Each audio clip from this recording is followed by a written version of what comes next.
Dans cette petite vidéo, je vais vous expliquer comment profiter de votre absence pour mettre en place un relais, développer l'autonomie de votre équipe et poser les bases d'une délégation réussie.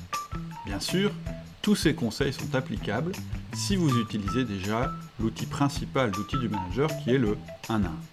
La première chose à faire, ça va être de déterminer votre relais pendant votre absence.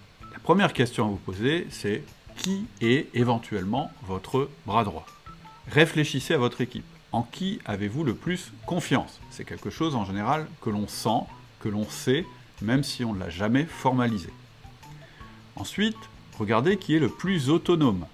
Si vous utilisez un autre outil d'autonomie, c'est assez facile, il suffit de prendre la personne qui a la meilleure note.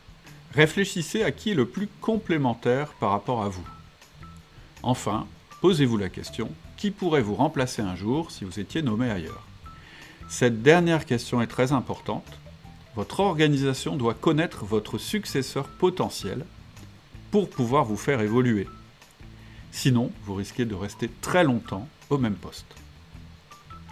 Une fois que vous avez déterminé votre relais, vous allez le nommer.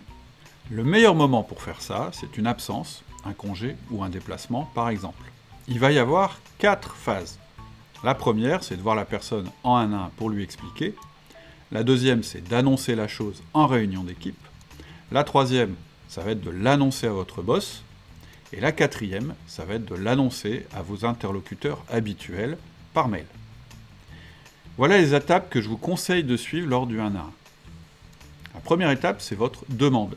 Par exemple, « Valérie, j'ai besoin de ton aide ». La deuxième étape, c'est d'expliquer votre choix. « J'ai pensé à toi parce que tu es la personne la plus autonome dans l'équipe et je trouve que tu as la tête sur les épaules. » C'est un exemple, évidemment. Ensuite, vous allez lui demander d'accepter. « Serais-tu d'accord pour être le relais de l'équipe pendant mon absence ?» Pourquoi est-ce que vous lui demandez d'accepter avant de donner les détails ? Parce que vous voulez que son attention soit focalisée sur les détails. La personne, en général, va vous dire « Oui, mais en quoi ça consiste exactement ?» Elle vous a donné un « oui » et donc vous pouvez passer à la suite. Expliquez-lui les détails. Tu centraliseras les demandes de chacun et chacune pendant ce qu'on va appeler des 1 à 1 de service. Tu seras le contact du boss et des autres services pendant mon absence. Tu résoudras les problèmes que tu pourras résoudre. Ensuite, expliquez comment cette personne va faire lorsqu'elle ne peut pas résoudre un problème par elle-même. En général, ce que je vous conseille, c'est le SMS. Ensuite, vous allez mettre en place un reporting et un feedback. Donc, première chose, tu me contactes uniquement par SMS et uniquement en cas de besoin. Deuxième chose, tu vas me faire un débrief à mon retour, donc je te conseille de prendre des notes. Troisième chose, je te ferai un feedback positif ou négatif sur ta performance pendant mon absence. Et enfin, vous pouvez lui donner les ressources qu'elle a, c'est-à-dire l'ordinateur, vos mails, etc., etc., si vous décidez de lui donner accès à toutes ces ressources. Qu'est-ce que c'est qu'un 1 à 1 de service ? Un 1 à 1 de service, c'est un 1 à 1 entre collègues, c'est-à-dire entre le relais et chacune des autres personnes du service. Il n'y a que 2 parties dans ce 1 à 1 qui dure une demi-heure. Le collègue s'exprime, puis le relais s'exprime. Il y a une prise de notes par le relais. Le relais n'est pas tenu de résoudre les problèmes, mais de faire un reporting. Il n'y a pas de lien hiérarchique durable entre le relais et les collègues. Et faites bien attention à l'attitude du relais à ce titre, précisez-lui bien qu'il n'y a pas ce lien hiérarchique. Enfin, briefez bien le relais sur le respect des horaires, vous pouvez même lui expliquer ce qu'est l'outil 1 à 1. Ensuite, vous allez annoncer la chose à l'ensemble de l'équipe. Indiquez que cette personne sera leur relais. Pendant mon absence, vous vous adresserez à Valérie, c'est elle qui va centraliser les demandes. Vous allez expliquer pourquoi. Je ne veux pas que la qualité du travail s'en ressente et je ne veux pas être dérangé par tout le monde pendant mes congés ou pendant mon déplacement. Expliquez pourquoi vous avez choisi cette personne. J'ai choisi Valérie parce que c'est la personne qui est la plus polyvalente. Trouvez une raison qui convienne à l'équipe. Indiquez que l'on ne vous contacte pas en direct. Insistez là-dessus. Indiquez qu'il y aura des 1 à 1 de service en votre absence, qui seront tenus par Valérie. Indiquez que les 1 à 1 avec vous reprendront normalement à votre retour. L'annonce à votre boss. Indiquez que Valérie sera son contact. Pendant mon absence, vous vous adresserez à Valérie, c'est elle qui centralisera les demandes. Expliquez pourquoi vous avez choisi Valérie, c'est la plus polyvalente, et indiquez que vos 1 à 1 reprendront normalement avec vous à votre retour.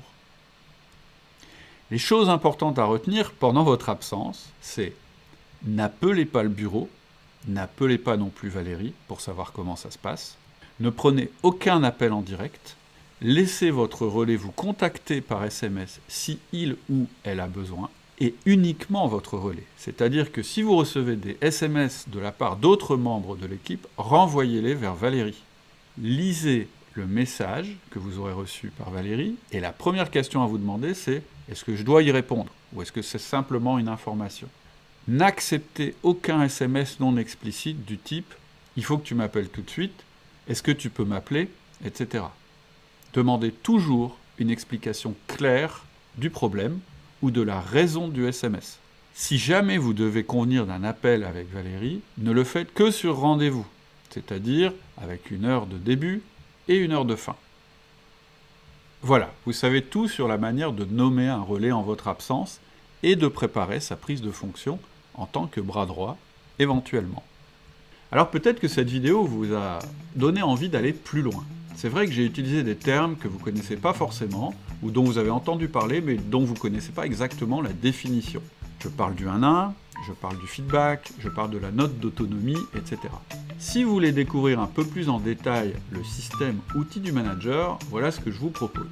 Vous vous rendez sur le site, vous téléchargez mon livre, Le Manager Essentiel. C'est un livre qui vous dit en 30 minutes ce que peut être un système de management efficace et qui vous donne la définition des termes les plus importants, c'est-à-dire les 4 outils du manager, le 1 à 1, le feedback, la délégation et le coaching. Et suite au téléchargement de ce livre, ce que je vous propose, c'est de suivre mon plan de 10 jours. C'est complètement gratuit, vous recevez un mail par jour avec un petit exercice à faire et ça peut complètement changer votre manière de voir le management. Je vous donne rendez-vous donc sur le site. Très bonnes vacances en attendant.